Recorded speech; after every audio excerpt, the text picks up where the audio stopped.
जीवन बगिया ऐसी उलझी, फूलोगे कम कांटे ज्यादा, सिमटा जीवन डूबी सांसें। आना है तो अब भी आ जा। यदि आपने अभी तक अंतिम अध्याय नहीं देखा है तो कृपया करके अंतिम अध्याय देखें, उसके बाद ही इस अध्याय में प्रवेश करें। अगर पशुओं में भी इस तरह की किताबें लिखी जाती होंगी, शास्त्र रचे जाते होंगे, तो उनमें भी लिखा होगा कि आदमी बहुत गया बीता जानवर है। मैंने तो सुना है कि बंदर एक दूसरे से कहते हैं कि आदमी पतित बंदर है। डार्विन कहता है कि आदमी बंदर का विकास है, लेकिन डार्विन कौन सी कसौटी है? बंदरों से भी तो पूछो, दोनों ही पार्टियों से भी तो पूछ लेना चाहिए। बंदर कहते हैं आदमी पतित है और उनकी बात समझ में आती है। बंदर वृक्षों पर हैं और तुम जमीन पर हो, पतित हो ही। बंदर ऊपर हैं, तुम नीचे हो।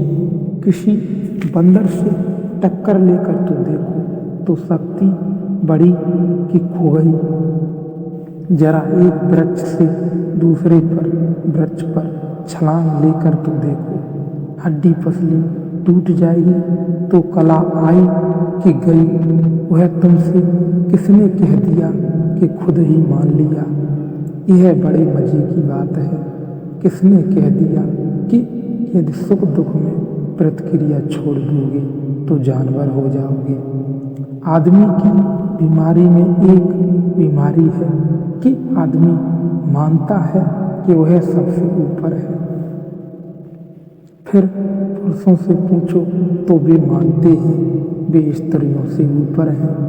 स्त्रियों के बिना ही पूछे, स्त्रियों की इसमें कोई गवाही नहीं ली गई, इस पर कोई बोझ नहीं हुआ कभी, क्योंकि पुरुषों ने शास्त्र लिखे, जो मन में था लिख लिया, और स्त्रियों को तो पढ़ने पर भी रोक लगा रखी थी कि कहीं भी पढ़ रही तो बाधा डालेंगे, क्योंकि जो पंडित लिख रहा था उसकी पत्नी ही उसको कष्ट में डाल देती। अगर पढ़ना आता होता तो जो पंडित पढ़ने पर बाधा लगा दी कि वेद पढ़ नहीं सकती स्त्रियां, यह नहीं कर सकती, हद कर दी पुरुषों ने। स्त्रियां मोक्ष भी नहीं जा सकती। मोक्ष जाने के लिए उनको पुरुष होना पड़ेगा, पुरुष पर्याय में आना पड़ेगा। फिर पुरुषों में भी पूछो, गोरा समझता है कि वह ऊंचा है, वह मान है, वह आगे है। काले से भी तो पूछो। मैंने सुना है कि अफ्रीका के एक जंगल में एक अंग्रेज शिकार के लिए गया। उसने अपने साथ एक नीगो को गाइड की तरह लिया। जंगल में दोनों भटक गए और देखा कि कोई 100 आदमियों का भाले लिए हुए जंगलियों का एक नीगो दस्ता चला आ रहा है। वह अंग्रेज बहुत घबराया। उसने अपने गाइड से नीगो से कहा कि हम लोगों की जान खतरे में है। उसने कहा, हम लोगों की? तुम मुझे छोड़ो, अपनी सोचो, मेरी क्या खतरे में होगी? सफेद आदमी सोचता है वह श्रेष्ठ है, काला सोचता है वह श्रेष्ठ है। चीनियों से पूछो, चीनियों की किताब में लिखा है कि अंग्रेज बंदर हैं। आदमी में भी गिनती नहीं करते वे उनकी। सारी दुनिया में यह रोग है, आदमी का यह रोग बड़ा गहरा है। यह बिना ही दूसरी पार्टी के पूछे निर्णय करता चला जाता है। ये सब अहंकार के खेल हैं। अगर तुम थोड़े अहंकार को छोड़कर देखोगे तो तुम पाओगे परमात्मा के ही सब रूप हैं। जानवर भी, पशु भी, पक्षी भी, पौधे भी, मनुष्य भी। परमात्मा ने कहीं चाहा है हरा हो जाना तो हरा है, कहीं चाहा है पक्षियों के गीत से प्रकट होना तो वैसा हो रहा है, कहीं चाहा है आदमी होना तो आदमी हो गया है।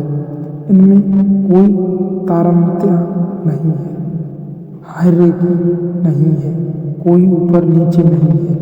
ये सब एक साथ परमात्मा की अनंत लहर है। छोटी लहर में भी वही है, बड़ी लहर में भी वही है, सफ़ेद लहर में भी वही है, काली लहर में भी वही है, घास में भी वही है, आकाश छूते हुए वृक्षों में भी। फिर परमात्मा में कोई आगे पीछे कैसे हो सकता है? यह तो बड़ा मुश्किल हो जाएगा। यह तो परमात्मा में भी कुछ नीचे कुछ ऊपर करना कठिन हो जाएगा। एक ही है, साक्षी भाव से देखोगे तो पाओगे सब एक है। और फिर तुमसे ये किसने कह दिया कि यदि सुख दुख में प्रतिक्रिया छोड़ दोगे तो जानवर हो जाओगे? यह किसने कह दिया? जरा देख भी तो लो, जरा जानवरों से भी तो पूछ लो